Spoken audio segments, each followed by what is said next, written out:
فأما الإنسان إذا ما ابتلاه ربه فأكرمه ونعمه فيقول ربي أكرمن وأما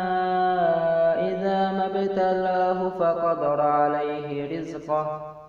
فيقول ربي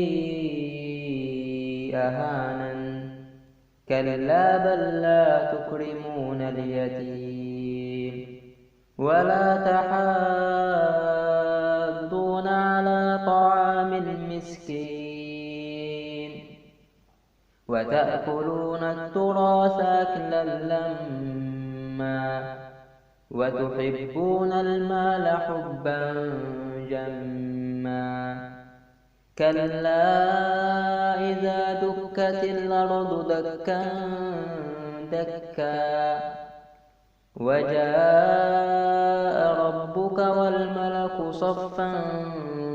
صفا وجيء يومئذ بجهنم يومئذ يتذكر الإنسان وأنى له الذكرى يقول يا ليتني قدمت لحياتي فيومئذ لا يعذب عذابه أحد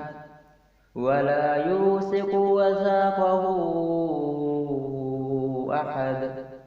يا أيتها النفس المطمئنة ارجعي إلى ربك راضية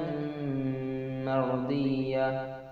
فادخلي في عبادي وادخلي جنتي.